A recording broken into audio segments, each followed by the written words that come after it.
Hello, welcome, welcome. It's great to be back. Greetings, everyone.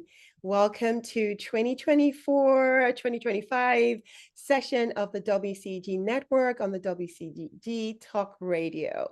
We are the worldwide community empowerment group where we speak life into the community. I am Dr. Babs. I'm a physician and owner of Life Wellness, a membership-based, holistic, and integrative direct primary care practice in Marietta, Georgia, where I provide full spectrum family medicine services for individuals. I am honored today to be your show host for this evening's segment of the Holistic Perspective Show. I have a wonderful guest. She is going to be my co-host, and her name is Jane Guo.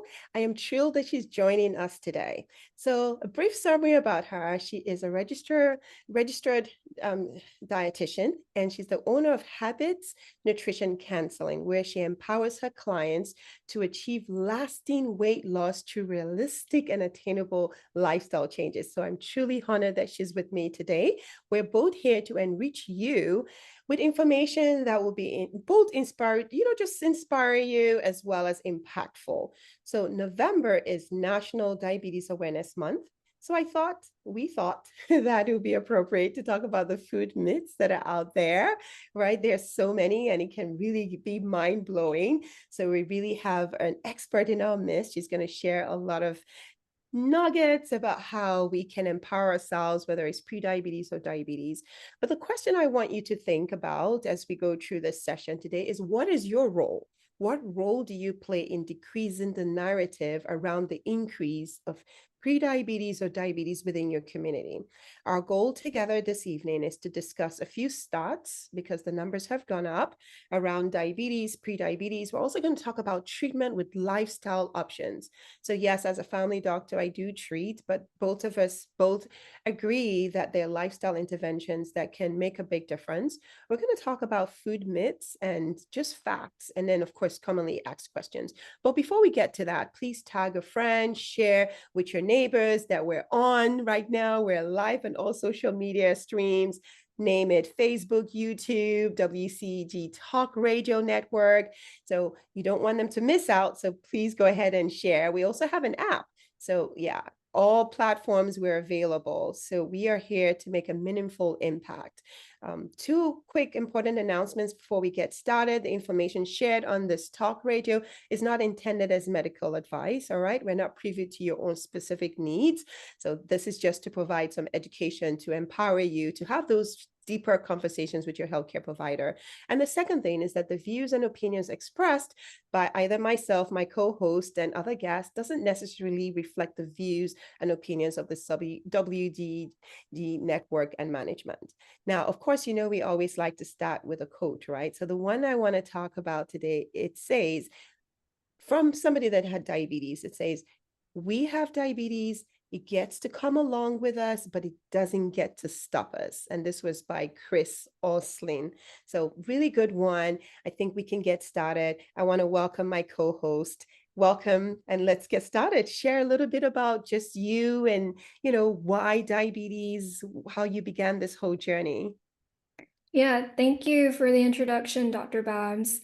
So my name is Jane. I'm so happy to be here to talk to you about diabetes. I own a virtual nutrition practice where I specialize in weight management and also diabetes. And I want to point out one thing you said earlier, Dr. Babs, that I think is such a great message. You said, "What is your role?" You want the listeners to think about, what is your role in decreasing the severity or decreasing your risk of diabetes in this, while the statistics are ever so more increasing. Because when I was preparing for this segment, you saw I had a bunch of statistics written down, and they all say, diabetes is on the rise in every population, and especially in marginalized communities. But wording it that way, what you said earlier, I think that really puts the power back in the people, back in the individual, to do something about reducing their risk of diabetes. And you do have a lot of control over your risk factors, and that's hopefully something that you'll take away from this segment tonight. Yes, and I'm so glad that you're on this platform with me to share this impactful message that just because there's a genetic factor or because there's an increase in the number of diabetes, it doesn't mean that we need to be hopeless about it, right? So we're going to have this conversation together. Can you share a little bit about the statistics and a little bit about what numbers do you see in your experience? What does that look like? I know in my practice, I do have quite a number of patients that have diabetes. And unfortunately, I think a few years ago, my youngest patient, type 2 diabetes, was in a 9-year-old patient. So tell us with your what are you seeing and what does that, and we're not giving these numbers to scare anyone. It's just so that people understand that this is increasing. And that's why a session today will be meaningful for people to understand what will be the next steps. How can we prevent it? And if you already have it, what can you do to treat it and not prevent it from getting worse? Absolutely, yeah. So some of the surprising numbers that I found were that it's not just in the US. Diabetes is increasing in prevalence worldwide, and and then when you break it down into classifications based on demographic and ethnicity, it's also jarring to see that diabetes is disproportionately affecting American Indians, non-Hispanic Black adults, Hispanic adults, and then some Asian American adults thrown in there as well. And even when you even when you look at children, it's also increasing. I don't work with children, I mostly work with adults, but I was surprised to see that those numbers have increased in children as well. It used to be that diabetes used to be called like type 1 diabetes used to be associated with youth, with children. Most of the time it would occur in children, but now we have to specify, if we're talking about a child having diabetes, is it type 1 or type 2? Because type 2 is now ever more increasing. So those are, again, those numbers, like Dr. Babb said, they're not to scare you. They're just to show you the reality of what's happening right now, but you do have the power to change that about your own individual health. Yeah, and I like that you mentioned just the diversity, right? So it's not just in the US, because a lot of people think when we're talking about these numbers, we're talking about the US, but it's worldwide. I'm originally from Nigeria, and I know that there's an increased prevalence. So I guess let's talk about, generally speaking, type 1 is 10 to about 15% of the population. Meanwhile, type 2 is 90 to about 95% of people, right? In terms of type 2. And I guess to distinguish it, type 1, it's really where patients are either born with it or they just don't have any form of insulin. And insulin pretty much is the hormone that helps to regulate glucose, right? We all have to eat to live. And so when we eat, right, it's like a knock on the door for the pancreas to secrete insulin, and the insulin helps to regulate the sugar into out of the bloodstream into the cells that is needed. And type 2, on the other hand, is unfortunately insulin resistance. If the insulin is just not getting the message the way it's supposed to for several reasons, can you share a little bit from your practice? What will be some of those reasons that people will have type 2? I know commonly in my practice, unfortunately, diet is the number one culprit. There's not understanding, and that's why we're going to talk about food myths today, right? So that we don't get all confused.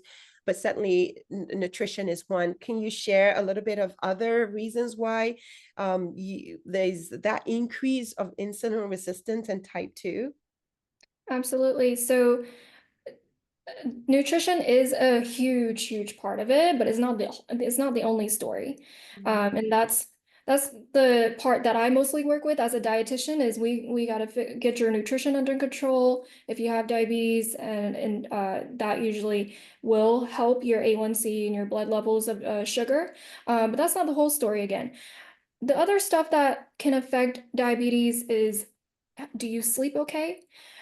Do you smoke? Uh, are your stress levels really high? How are the relationships with the people in your life? All of these, and I love that you practice as a doctor, that you practice from a holistic perspective, because all of these things need to be examined if we're going to look at if we want to really improve your health. Yes, yes, yes. And again, as a dietitian, you have all the skill sets to really hone on nutrition as the foundation of health. I've seen several patients, and I'm sure you have too, just emphasizing the nutrition and understanding how to eat, what to eat, and when to eat really empowers people. I've seen it personally and in my family where people have had A1Cs as high as 12, being able to change that and reverse because of the power of food. And just for the listeners, in case you're wondering, what do we mean by A1C? A1C is just pretty much checking the level of sugar over a 3-month period. Well, our cells really replenish themselves every 3 months. So it gives us an idea of how much of sugar, glucose, is attached to your cells before it replenishes over 3 months. So anything greater than 6.5 is considered diabetes. And we certainly want, if we're talking about pre-diabetes, is anywhere 5.7 to 6.4. So those are numbers, just so you're aware, and you want to ask this question of your healthcare provider. We're coming to the end of the year. Please have it checked. If it hasn't been checked, just ask your doctor or ask your healthcare provider, what is my A1C? Might we listen to a show with a dietitian and a family doctor, and they said we should ask. So please ask these questions, because once you know better, you can do better. So let's dive in a little bit. Let's start with the nutrition. I think we can talk a little bit about, especially in your areas of expertise, what are some of those food myths you can talk about and some food facts?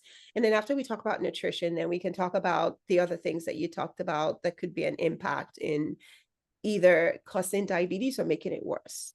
Yeah. So this is how it usually goes when people come see me, for especially when you just got diagnosed with diabetes, your doctor just gave you that news, and you go home feeling really overwhelmed. And it's understandable. That's news that we think that could never happen to us, right? So you're overwhelmed. They probably gave you a handout, probably didn't have enough time to really go over what to do when you have diabetes. So they probably sent you home with this handout. Here you go. This is a food list. So you're looking at the food list. You're like, oh, no carbs. Man, I can't have sweets anymore. Yeah. I can't have potatoes, pasta. These are my favorite foods. And then add on top of that, if you are someone with food sensitivities or food allergies, you already have a list of foods that have to be excluded from your diet. Then you get piled on with a diagnosis of diabetes. What can you eat? There is nothing, it feels like there is nothing left for you to eat. So between a lot of people will see me maybe a week or two after they hear that news from their doctor.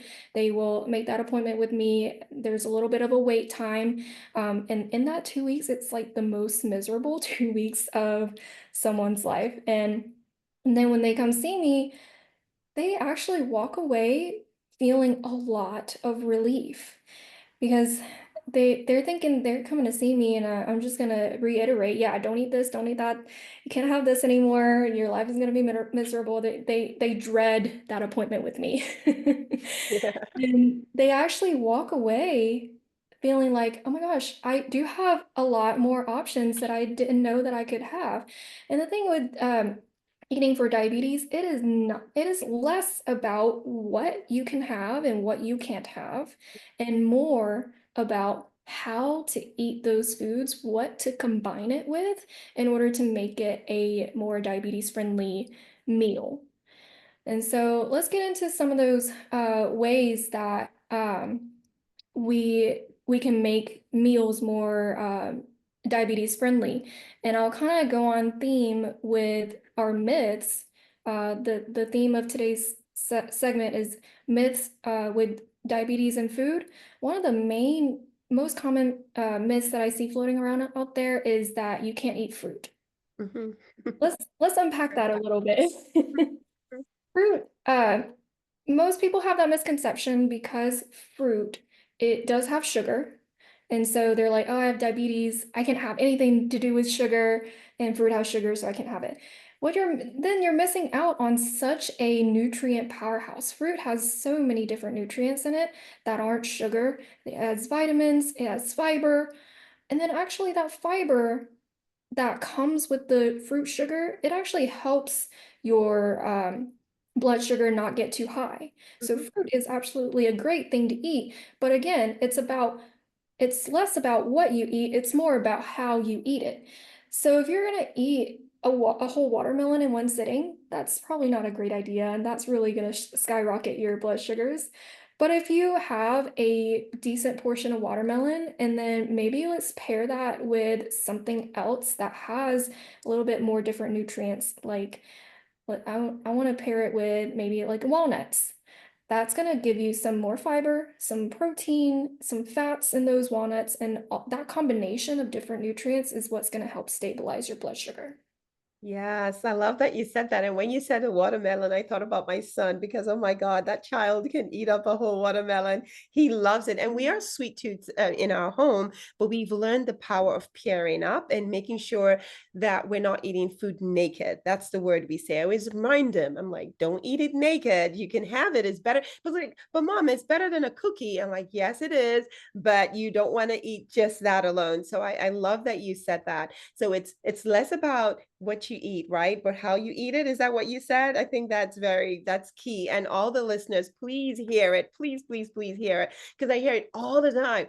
I can't eat fruits. I've been told I can't eat fruits.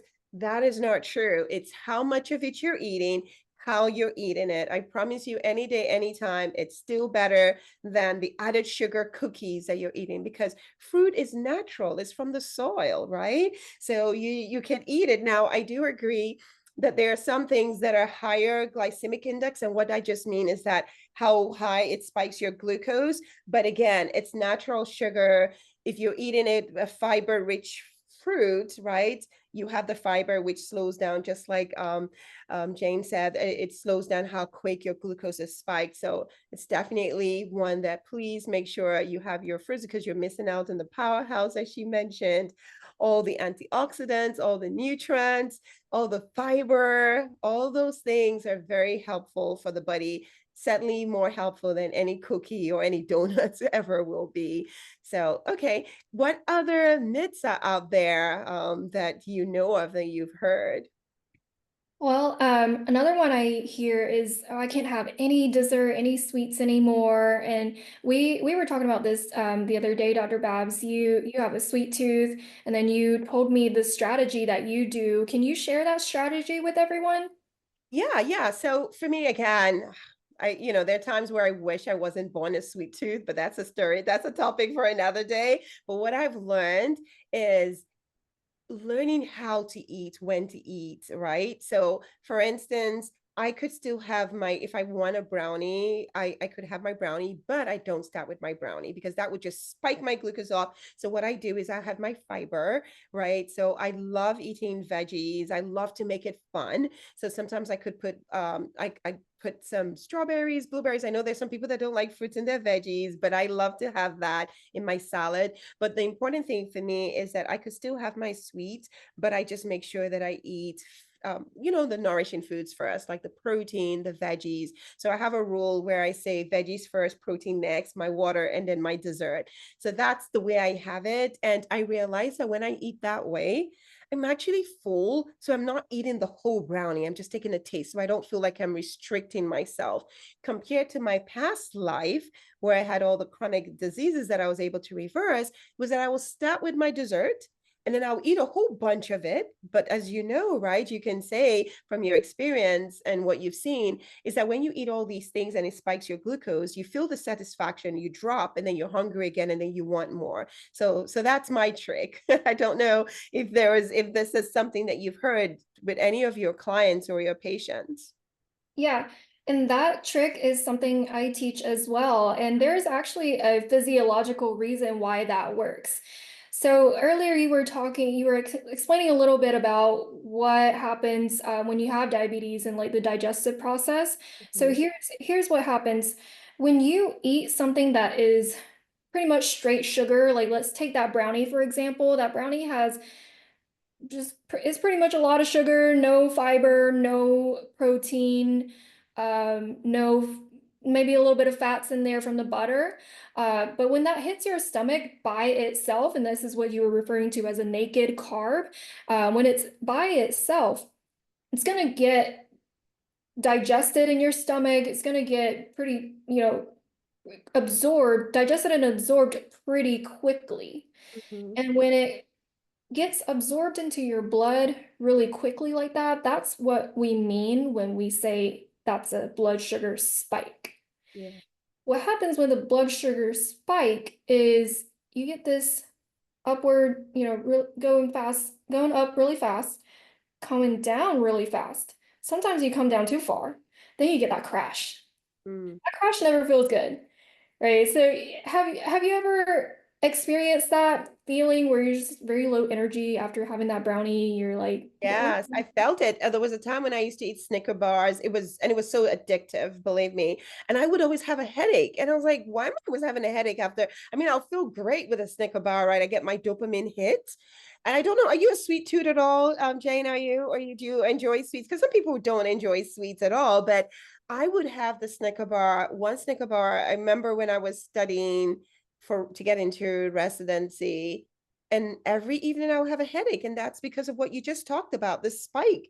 And it doesn't feel good. And it took me a minute to realize that that was what I was doing. And I had to slowly cut back on it. But now I'm glad that I don't eat the Snicker bar because I found something to replace it. Some bananas with peanuts around it and freeze it. And it tastes like a Snicker bar. And then, of course, that doesn't spike and doesn't give me headaches.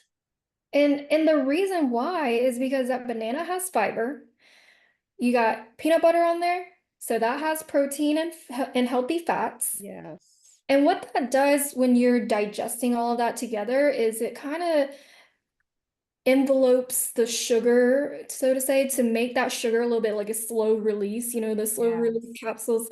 It makes the sugar release into your blood a little bit slower. Mm-hmm, mm-hmm. So then you don't get that really fast increase, really fast decrease, that spike. You get more of a steady hill. It's gonna increase. That's normal for your blood sugar to increase. But what we don't want is this super dramatic increase and decrease. And that is what causes that crash. But when you have that steady increase, steady decrease, you don't get a crash. Yes, And yes. so your strategies that you talked about, like eating the banana instead of a Snicker bar, the banana with the peanut butter, that's what you're doing is you're pairing that carbohydrate, Mm-hmm. which the banana is a carbohydrate, with a protein or fiber or healthy fat. The more combination of the more you have on, you can pair a carb with just a protein, that would work. You Yeah. can pair a carb with just a fiber, and that would help as well. You can pair that carb with a healthy fat, and that would also work. But the more of the three food groups that Combination. you have, the better it works at preventing that crash. Very good. And I think this is so helpful. The goal for both of us here is just really to empower our listeners to understand that it's not doom because there's a diagnosis of diabetes. It's just really trying to figure out how to eat, what to eat, and when to eat makes a big difference. So I have a question for you, Jane. So when people talk about with diabetes, oh, I can't eat late night, or it matters having breakfast. Breakfast is the best, I heard it growing up that breakfast is the number one meal, or all these things that we hear about the timing. Does that play a role? So we talked about what we eat and how we pair it up, right? But what's about the timing? Does that matter? What is your experience and what do you share with your clients? Yeah, absolutely. I'm so glad you brought that up because I think it's absolutely imperative if you have diabetes or if you have insulin resistance, PCOS, anything like that, that you start your day with a well-balanced breakfast. And I'm not talking about sugary cereal. That's going to give you like that crash like we talked about. I'm not talking about just a single food for breakfast, just a tiny breakfast. I want you to have a well-balanced, pretty decent sized breakfast to set you up for the day. And timing absolutely matters, because your body is actually more insulin sensitive in the morning versus at night. And so you're going to be able to process those carbohydrates and release that insulin like you need to a little bit better than in the morning and than at night. So if you want to have if you want to incorporate carbs, do it more heavily in the morning than you would do at night. Yeah, very good. And again, when we talk about carbs, I mean, people are like, oh, carbs, they said carbs is bad, carbs is bad. Okay, not all carbs are the same. When we talk about carbs, we're talking about whole grain carbs, right? So carbs where nothing is added into it, nothing is taken out of it. When we talk about white flour, white rice, any of those, just be mindful that they're not intact.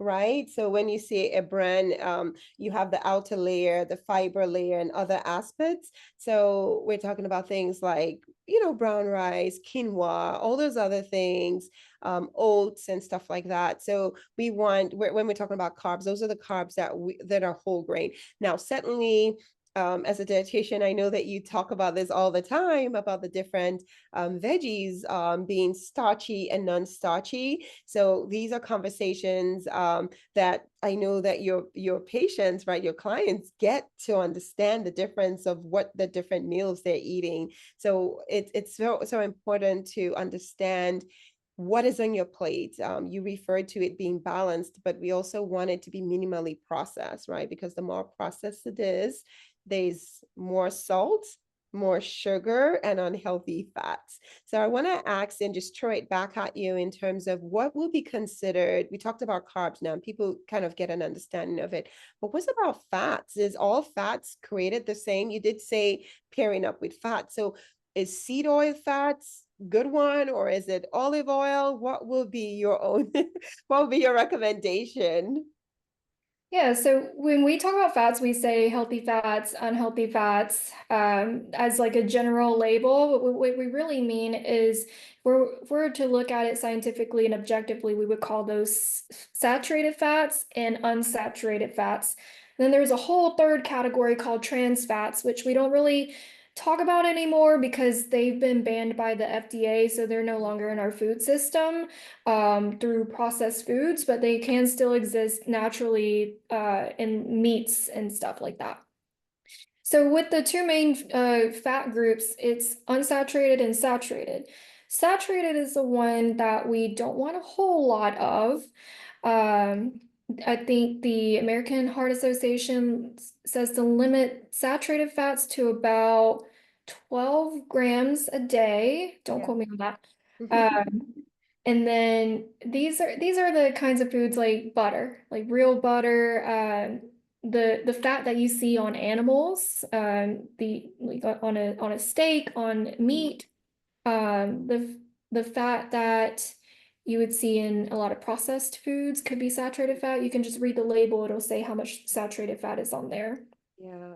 The other category of that is this unsaturated fat, and these are the oils that are liquid at room temperature, like the avocado oil, olive oil, canola oil. This also includes what we call as seed oils. Now, there's a lot of discourse on that in the influencer community, the nutrition influencer community, and they're all calling it inflammatory and toxic.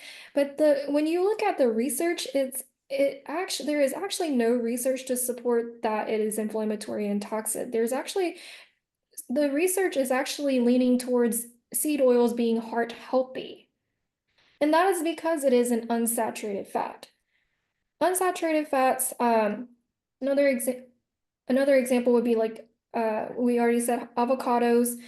These are, the fats that you would see in like a very picturesque representation of like if you type in healthy fats. Mhm. Uh, so yeah, that's a little bit about the fats. And it is really important in diabetes. We often leave that out of the conversation because we always think diabetes is sugar, diabetes is carbs. Yeah, but the reason why we bring it up is because it's not just one thing, right, that makes your insulin resistant. Again, the whole idea is what is making the insulin, why is it not responding as well as it needs to respond? Because the physiology is, you eat, insulin is produced. It gets rid of the sugar into the blood, from the bloodstream into the cells. But there's several things. Food is certainly a big role. It plays a big role. There are three main things. Food is one, just lack of activity. And the other one is just stress altogether. So all those things. And now, of course, there's alcohol, there's smoking, those other things. So when it comes to just looking at food as a whole, we need to also be mindful of the different fats, because if we have unhealthy fats, we tend to lean more towards like the avocados, the olives, those other oils, because they have less of the inflammatory, although again, there's back and forth about those terminologies, but we want to prioritize more of the healthier fats, because I personally have seen that the more avocados I eat, my body actually is able to process. When I've used, and we're going to talk about the glucose monitor, when I've put those on, I've seen that my glucose is not as high when after a meal, because it's metabolized faster and it helps my insulin to be more sensitive. So while we're talking about the glucose monitor, is that something that you talk to your patients about? Do you encourage them to get that? It's no longer a prescription. So most of the time it's a prescription, but some people can get it without a doctor's prescription. Is that something that you advocate for when you're working with your clients? Absolutely. I love using those because I love seeing the data.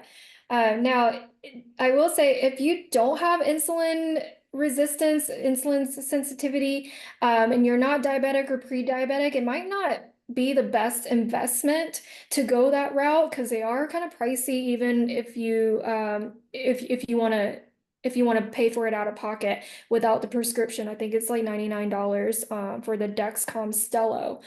Um, but with the people who I see who are insulin resistant or pre-diabetes or diabetes, those are they gain a lot of insight from them. I always tell people you have to become the expert in your body when it comes to managing diabetes. I'm not the expert in your body when it comes to managing diabetes. I'm the expert in, all things nutrition and what the research tells us, but I need you to learn about your body and how you respond to different foods. And that's what the continuous glucose monitor will give you. Yes, yes. I do agree absolutely. And then this is also a controversial conversation about some doctors. I know, again, as a family doctor, I was trained in the traditional care system, and we were told that yeah, it's only people that have even pre-diabetes, we would even give them a glucose monitor to monitor. I mean, the finger prick. So it was only people that were in full blown. But again, because of the additional training that I've gotten as a lifestyle medicine physician and obesity medicine physician, I have since learned that prevention is better than cure. And we don't necessarily have to only reserve it for people that have pre-diabetes, because there's a lot of data that you can gather from it. Now, of course, there's an expense, but I do agree that I agree that it's an investment, but it's an investment that will save you later down in line. So when I wore it again, solidarity with my husband who was diagnosed with pre-diabetes. So I really wanted to see, and it really made a difference. I've heard of people who didn't have diabetes or pre-diabetes, and just wearing it stopped them from drinking Coke. They would drink a can of Coke a day. And then when they wore it, of course, they paid for it out of pocket. Again, the value of money is what you do with it. Paid out of pocket. And they saw that their glucose monitor, anytime they drank a Coke, it spiked all the way to 600. And then that kept them from drinking it. Yeah, yeah. So I've changed my school of thought, where if a patient comes, I encourage it that this might help you get some insight. I am data driven.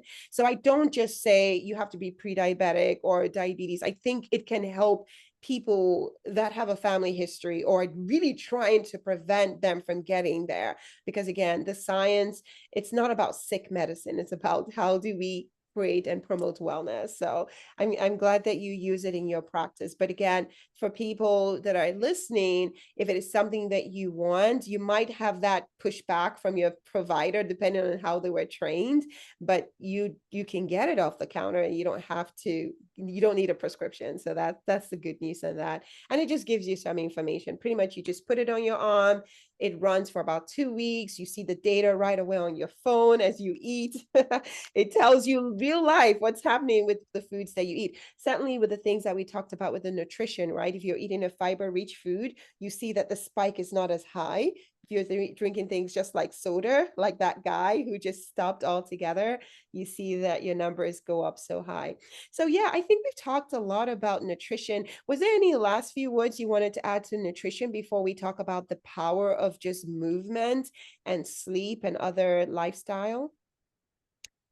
Oh, I have a good nugget for movement. So let's go ahead and jump into that. Okay, cool. Yeah.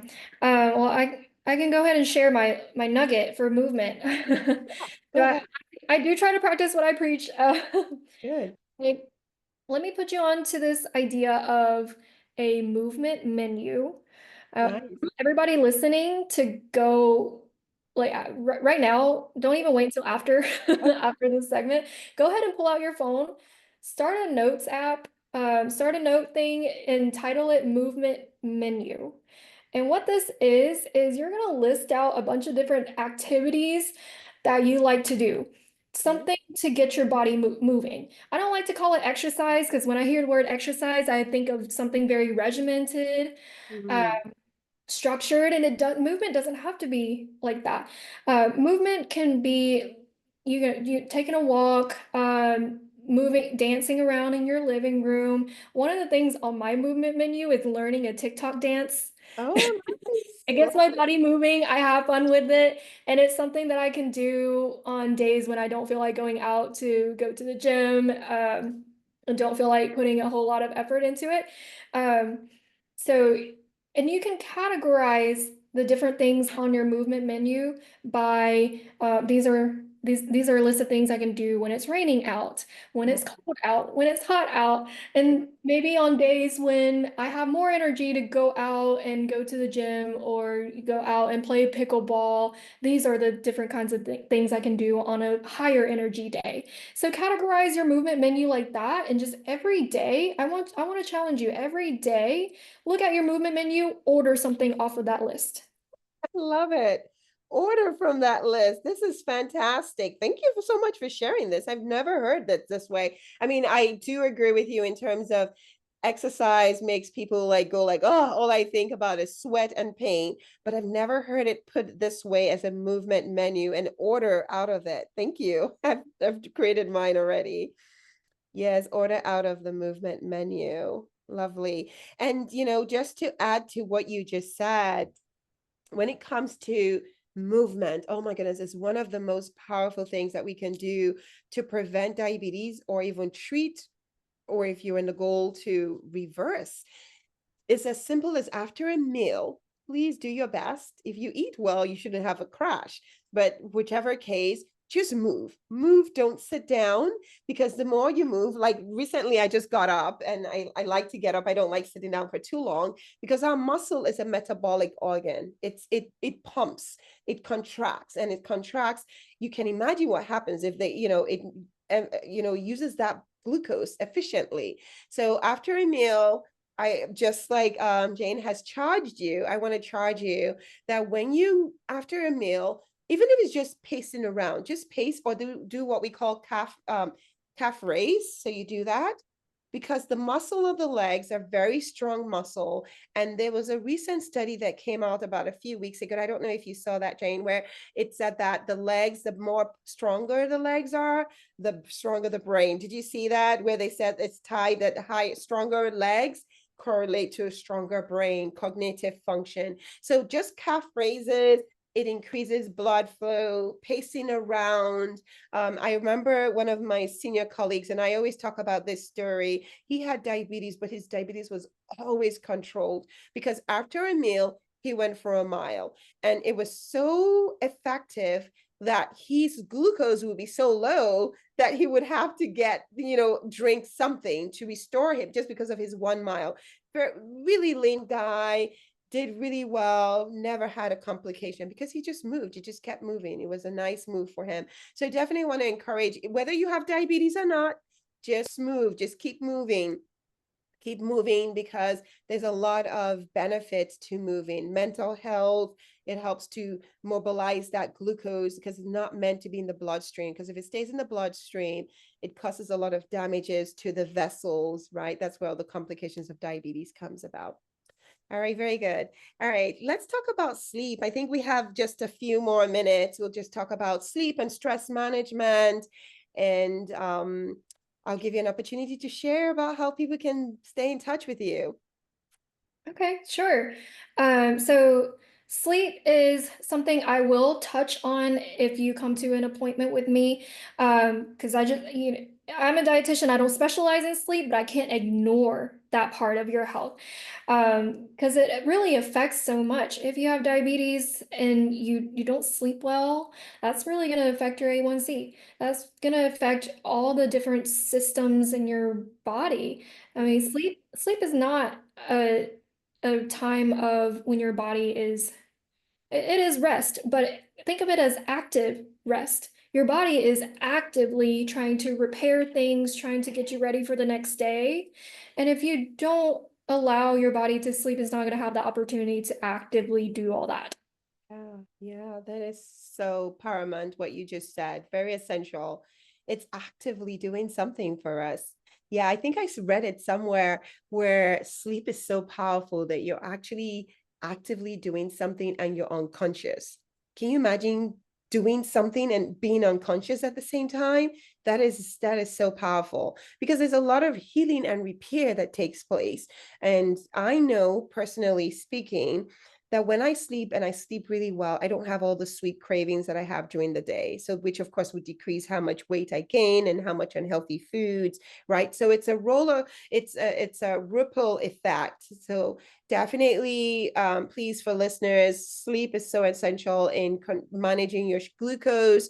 The key thing with my practice, and I emphasize to my patients as a lifestyle medicine doctor, is that when you don't sleep, what happens is that you increase your cortisol and insulin resistance. Yep, they're one and the same. So cortisol is good because it helps us get things going, but it's not supposed to stay continuously high. And when we sleep, melatonin is high, cortisol is supposed to be down. But when we're not sleeping, our cortisol is high because it's like, okay, what are we supposed to be doing? Activity going. And then that also causes, our insulin resistance worsening. So we Yeah. definitely, if anything at all, we need to emphasize that we sleep, the hours we emphasize in case people are wondering so what does sleep look like? Well, the studies do show between 7 to 8 hours of quality sleep. So anywhere around there definitely is the sweet spot. Yeah, and I will say, I'm glad you brought up cortisol, because that is something that can make you like kind of resistant to losing weight. Mhm. And one of the things that can help with cortisol from a nutrition standpoint is eating breakfast. So that's why I emphasize so much eating a balanced breakfast. Make sure it has, yes, you can have carbs at breakfast, but make sure it also has protein, make sure it also has fiber, healthy fats. All of that combined together is gonna make your blood sugars more stable for the rest of the day, and it's gonna help bring down your cortisol levels. Yeah, yeah, definitely making sure that your cortisol stays at there's several spikes, I would say, or peaks with cortisol, right? When you wake up, it comes up because your melatonin is going down. So cortisol comes up to get you about your day, but then it comes down and it goes up. And then towards the evening, it does come down again. So yeah, certainly. And that will go for stress management too, right? The more stressed we are, the higher our cortisol levels are. And that would also cause us to gain weight around the midsection. So there's all those things. Now, I do want to ask you, because of your area of expertise in terms of breakfast. So certainly for me, I'm not a big breakfast person. I used to be when I was much younger. But I understand now, though, that the first meal I have is breaking my fast. So that's hence the word breakfast. But I am very mindful that my first meal that I eat is somewhere around 10 or 11, is healthy meals like we've always been talking about. So if somebody was listening to everything that we said, and I think we have a question, very good, very good. Thanks for that question. We're going to answer it. So if somebody was asking you, yeah, so I want to come and see you at your practice, Jane, at Habits Nutrition Counseling, but I don't eat breakfast. My first meal is at 10, 11. Does that mean I can't see you? You know, you're going to completely condemn me, you know, kind of thing. So what are your thoughts? Because for me, again, it's not one size fit all. As long as when you eat your meal, you're still having an adequate amount of foods and your foods are nourishing and nutritious. How would you respond to that person listening? Because again, there's this back and forth about breakfast being the most. So what are your thoughts? No, that's so funny that you put it that way because I get a lot of people who come to me and they're nervous that I'm gonna be the food police and I'm just gonna shame them and make them feel guilty. And what a lot of people will do is the week before they come see me, they'll eat so good. They'll eat, what they think they're supposed to do, which a lot of times is misguided. A lot of times it'll be like no carbs, no fruit. But they'll think that they're eating so good because they want to do that the week before they come see me to impress me. But I tell everyone just come as you are. Come as you are. That way we'll have more to work with. We'll have more, to look at and adjust. And that's why you're seeing me, right? Like if you're already gonna do all the things, you don't need to come see me. So come as you are. Don't worry about there is no shame, no room for shame, no room for guilt here, no room for judgment. Coming from any dietitian. And if you do feel any kind of judgment or shame from any of your clinicians, go find another one. Yeah, I agree completely. Absolutely. So I love that you said that. So it's not one size fit all. We definitely have to sit with you and see what's your unique, situation. You're not eating breakfast and waiting to 10. Does that serve you? Does it not serve you? And then figure out the right, thing for you. So I like that you said that. Thank you so much. So we have a question and then we'll start wrapping it up. So I don't know. So the question is, are non-insulin meds like Ozempic, well, actually, there are two questions. So the first one was, are non-insulin meds like Ozempic, Manjaro better than actual insulin? Okay, so that's one question. And the second question, Jane, I'll let you take the second one. It says, people are ingesting over-the-counter CMOS tablets. Are you familiar with the CMOS tablets? Those are CMOS. It's a natural thing. You're not familiar with sea moss, so it's a natural thing. It's a natural herb that they say slows down glucose spikes. So let me answer the first question, and then if you wanted to do a quick Google search on what sea moss, so it's spelled SEA moss. So let me answer the first question, and so the question is all the GLP-1s better than the actual insulin? Okay, so I would say, because both of us are data-driven people, we follow the data. It's been shown in terms of helping insulin stability that it's much better than insulin because of how the A1C improvement. So how do we know if something is better? It's how it improves your A1C. And remember, we mentioned at the very beginning what an A1C is. An A1C is what is used to track our diabetes to see if there's some form of insulin resistance or insulin sensitivity. So with the insulin on its own, whenever you're given insulin, is because your own body's insulin is not responding very well. So we give it. But the truth of the matter is that you're just masking the problem. So if you're still not eating well, not exercising, not sleeping, they can give you all the insulin in the world, but it's just masking. It's just bringing down that glucose. But then if you keep throwing sand on the wall and you don't get to the root cause of the problem, it doesn't matter how much cleaning you're doing, you have to get to the root cause. So for the insulin, there are some side effects to insulin. Sometimes it does make people gain weight. I've had patients tell me, but with the GLP, which is the Ozempic, those are GLP-1s. Those are, our body naturally makes those peptides. And what happens is that with the pharmaceutical company, they just made it longer lived. so that you can have it in your system for a week instead of what our body just holds on for a short period. And the data that they show with that, with all the people that were on it during the trials, they found out that it reduced the A1C much because you weren't eating as much. So in terms of, is it better? Does it improve insulin and insulin resistance? It certainly does. But as both of us will agree, that it doesn't do it in the absence of lifestyle habits, because if you ever get off those medicines and you never learned how to eat and how to movement menu, you're going to gain back the weight. So I hope that that's helpful. I would like, do you want it to do for the CMOS? Have you seen anything about it? Did you want to respond to that? I've heard about it Okay, colloquially, but I haven't heard about it in research. And I just did okay, a PubMed search okay, with two keywords, sea moss and blood sugar, and sea moss okay, and diabetes. okay. I wasn't able to find any articles really, unless sea moss goes by a different name in the scientific community. So with any supplements, I really want to caution everyone about Hmm. taking supplements because a lot of them just don't have enough data to back up their effectiveness. Yes, it might work for some people, and if a supplement doesn't have any major like harmful effects, I say try it out. If you're okay with the investment, if you're okay with taking it, try it out and see if it works for you. If you don't see any difference, then you don't have to keep taking it. But as Yeah. far as a like in the research, there is not a lot of evidence to support the benefits. Yeah, and I just did a search as well, just like you did.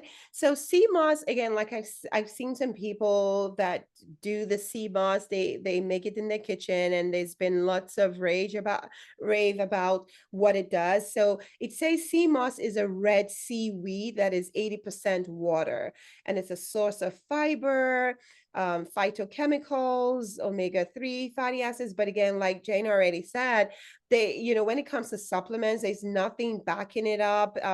Some people say it works, some people say it doesn't. But again, in terms of tablets, I've never heard about how that helps to control glucose, other than maybe people are saying that it's worked, maybe because of the fiber that it has. Again, remember, we already talked about your natural foods. If you're eating natural foods that have high fiber, you're staying hydrated, you're moving, that is just equally as good. Yeah, and I always push real foods first, and Mm-hmm. then supplements can be added on once if on top of a already healthy balanced diet. Because supplements are meant to fill the gaps of Yeah. your diet, but if your gaps are too big, they're just gonna fall right through, if that makes sense. Yes. I like that. If the gaps are too big, then hence the word supplement. It's just supposed to supplement, but if the gaps are already so huge, then you're gonna need. Can you imagine if your gap is this wide? Then how much supplements are you even going to put in there? It might not, it's not even going to work. Yes.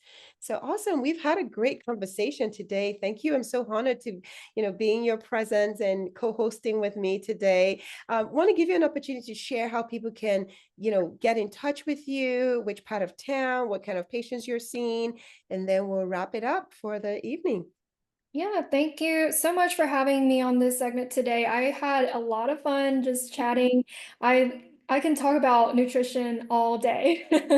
Right. But again, to those who are listening, my name is Jane Guo. I'm a registered dietitian. I'm the founder of Habits Nutrition Counseling. I help people achieve lasting weight loss and better health by building sustainable lifestyle habits. And that's the key, lifestyle habits. You're not going to get healthier by doing a 30-day juice cleanse, a 30-day whatever diet. That's not going to serve you in the long run. I teach people to build those habits so that they can continue having low A1C, the weight, maintain the weight that they want to be at for the long term. And clients, if you want to work with me, I'll share some things that clients who work with me say. They often feel less overwhelmed with all the different nutrition information out there. It's having a dietitian. It's like consolidating your nutrition source into one person, into one source, rather than getting some nutrition information from this website, that website, from this clinician, your doctor with the handouts, and this friend and that Facebook group. That is all a lot to absorb, and not all of that could be truthful, evidence-based information. So having a dietitian, working with them, it all just makes things a lot simpler for you. And you get tailored nutrition strategies that are tailored to what you need. Clients say they're able to confidently make food choices that are best for them. That's my goal for you, is to be so confident in being able to make food choices, whether you're at a holiday party, at any restaurant, at the grocery store. I want you to be so confident at making food choices that you don't need me anymore. That's the ultimate goal. That's probably not the best from a business standpoint, but I want you to work with me until you don't need me anymore. That's my goal for you. Um, a lot of people will say they often feel after working with me, they feel like they have more energy to tackle all the things that they want to do in their life. And then also their relationships improve because you're able to show up as your truest self, your best self with the most energy. Your cup is full. Then you're able to pour into the cups of those around you, those that you love. So if you're ready to take action, the first step I want you to do is, if you want to work with me, is visit my website. You can learn more about me there. You can book a call if you're ready. I want to really say, don't wait until after the holidays. I know the holidays are coming up and people are like, oh, I'll do it in January, but there's always going to be holidays coming up. There's going to be Valentine's Day coming up. Oh, I'll do it after Valentine's Day. Oh, I'll do it after Easter. I got a cruise booked for this summer. Well, I'll do it after the cruise. Oh, my birthday's coming up. I'll do it after my birthday. There's never going to be a perfect time to invest into your health. The best time to start taking action was yesterday, maybe even a few years ago. But the second best time is today. So don't wait until the next best time tomorrow. Do something about your health today. And that something could be even like making the movement menu that we talked about. So really, really want to encourage everybody to just take home some of these nuggets of information, do something about your health today. Awesome. Well said. I couldn't have said it better. Thank you again for your time with me. I really appreciate all the great nuggets that you shared. I've definitely created my movement menu. So looking forward to putting that into action. And so for everybody, you've heard it. We've spent time today just impacting knowledge, but not just knowledge, but skill sets, things that you can do that can help you. I'm Dr. Babs, your host for the Holistic Perspective. Thank you again for joining us. The question for the hour was, what is your role? What role are you playing in decreasing the narrative around the increase of prediabetes and diabetes within your community? All right. Every tiny step of improvement makes the difference, and it's always progress over perfection. All right. So this is our last session for the year. I want you all to have a marvelous holiday. Make sure you make wise choices. And I leave you with this nugget. Diabetes is a great example whereby, given the patient the tools, you can manage yourself very well. And that was from Clayton M. Christensen. So everyone have a wonderful holiday and take care. God bless.